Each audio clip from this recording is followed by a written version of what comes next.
कि गोपाष्टमी को ही इंदिरा जी ने राम भक्तों पर गोली चलाई, तो इनका पूरा वंश भी उसी अष्टमी तिथि को ही जा रहा है। संजय मरे तो आकाश में अष्टमी तिथि थी, राहुल मरे तमिलनाडु में तो भी अष्टमी तिथि, और इंदिरा जी आवास में मरी तो गोपाष्टमी तिथि थी। और ये राहुल जो बना है नालायक, ये भी मरेगा जिस दिन वो अष्टमी तिथि ही रहेगी। नोट कर ले प्रशासन, गौ को राष्ट्रमाता घोषित कर दिया जाए, गौ हत्या बंद कर दिया जाए। हमारा न भाजपा से कोई विरोध है और न समाजवादी से कोई तालमेल है, हमारा किसी से तालमेल नहीं है। हमारा तालमेल तो केवल धर्म से है, जो धर्म की ओर बढ़ेगा हम उसके साथ। तो इंदिरा जी को श्राप हुआ पूज्य करपात्री जी महाराज का, आज उनका वंश नष्ट हो रहा है और कांग्रेस नष्ट होके रहेगी, से कोई बचा नहीं सकता। 2027 का चुनाव नजदीक है और 2027 चुनाव के साथ ही गहमा गहमी भी तेज हो गई है। कहीं ना कहीं राजनीतिक पार्टियां अपनी बिसात भी बिछाने लगी हैं और कोशिश कर रही हैं कि हर किसी को अपने पाले में किया जाए। पिछले पंचवर्षीय में देखा गया था कि साधु समाज, जो संत समाज है, संत समाज पूरी तरह से भारतीय जनता पार्टी के साथ में था। लेकिन इस बार संत समाज किसके साथ जाने वाला है, इस विषय को जानने के लिए, जिससे बात करने के लिए हम आए हुए हैं स्वामी रामतीर्थ महाराज के पास। स्वामी रामतीर्थ महाराज से हम जानेंगे कि आखिर इस बार साधु समाज किसके साथ जाने वाला है, और चूंकि भारतीय जनता पार्टी कई मुद्दों पर घिरती हुई दिखाई दे रही है, तो क्या इन चीजों का असर, इन मुद्दों का असर भारतीय जनता पार्टी पर पड़ेगा?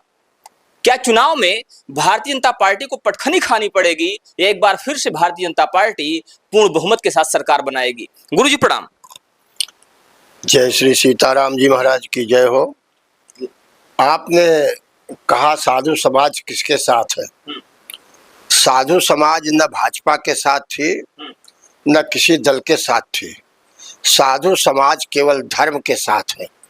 जिसने भी धर्म का आश्रय लिया, साधु समाज उसका साथ दिया और उसी का साथ देगा।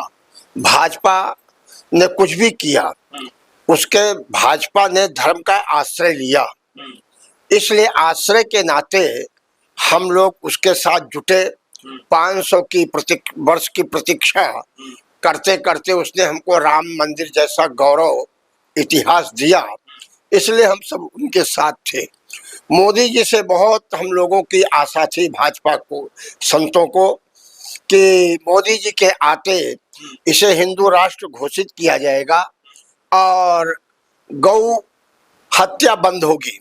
गौ हत्या आज का मुद्दा नहीं है, गौ हत्या बहुत पुराना मुद्दा है। सन 62 में जिस समय इंदिरा जी थी, उस समय इंदिरा जी पूज्य करपात्री जी महाराज के पास आई और उन्होंने पूज्य करपात्री जी महाराज से कहा, मुझे आशीर्वाद दीजिए, मैं सरकार बना लूंगी तो पूर्ण रूप से गौ हत्या बंद कर दूंगी। पूज्य करपात्री जी महाराज ने आह्वान किया और संतों को आदेश दिया, धर्म के आश्रय लेकर के आदेश दिया कि कांग्रेस को बैठाया जाए। कांग्रेस के बैठते ही इंदिरा जी अपने किए हुए वादे को भूल गई और भूल जाने के बाद पूज्य करपात्री जी महाराज, पूज्य जगत गुरु शंकराचार्य, श्री पूज्य निरंजन देव जी महाराज, श्री पूज्य प्रभुदत्त ब्रह्मचारी जी महाराज, इन सब महापुरुषों ने जाके इंदिरा जी को उनका स्मरण कराया। इंदिरा जी ने क्या कहा कि मेरे लिए पूरा देश है, मैं एक बात पर नहीं चढ़ूंगी। और परिणाम क्या हुआ कि निर्दोष राम भक्तों पर गोलियां कांड हुई। गोली कांड तो इंदिरा जी के समय से ही चला और वो सिलसिला अभी तक चलना आ रहा है। तो इंदिरा जी को श्राप हुआ पूज्य करपात्री जी महाराज का, आज उनका वंश नष्ट हो रहा है और कांग्रेस नष्ट होके रहेगी, से कोई बचा नहीं सकता। क्योंकि मृषा न होय देव ऋषवाणी, महापुरुषों की वाणी कभी मिथ्या नहीं जाती। और ये भी आश्चर्य देखिए कि गोपाष्टमी को ही इंदिरा जी ने राम भक्तों पर गोली चलाई, तो इनका पूरा वंश भी उसी अष्टमी तिथि को ही जा रहा है।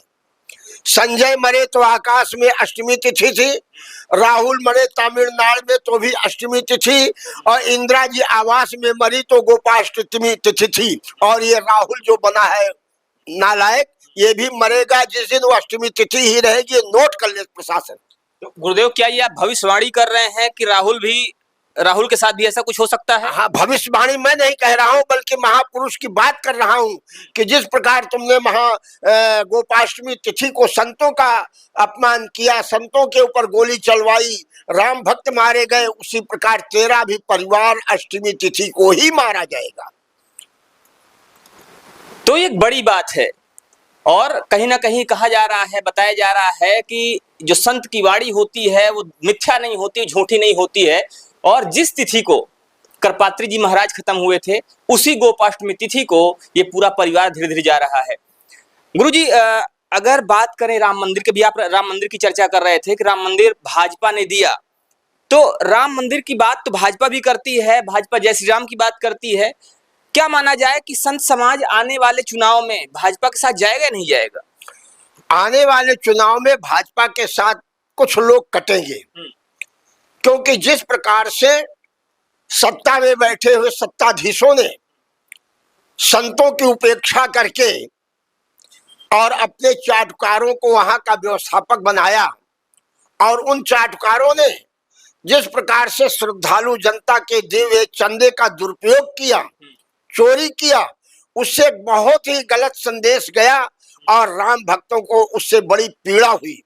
अगर ये संतों को अधिकार दिया जाता, क्योंकि शुरू से संत ने ही उसका आवाज उठाने वाले हैं और संतों ने आंदोलन में प्रमुख भूमिका अदा की है। अगर आज संत इनके साथ प्रमुख भूमिका में ना आते तो विश्व हिंदू परिषद एक तरफ बैठा रह जाता, आरएसएस एक तरफ बैठी रह जाती। लेकिन संतों की देन है कि विश्व हिंदू परिषद ने सब संतों को जोड़ करके एक मंच पर किया, और जब संतों ने एक मंच पर आकर के आवाहन किया तो जनता ने भाजपा का समर्थन किया। तो कहीं ना कहीं स्थितियां हो सकता है मिली जुली दिखाई दें, कुछ संत भाजपा के साथ रहें और कुछ संत भाजपा के खिलाफ जाएं।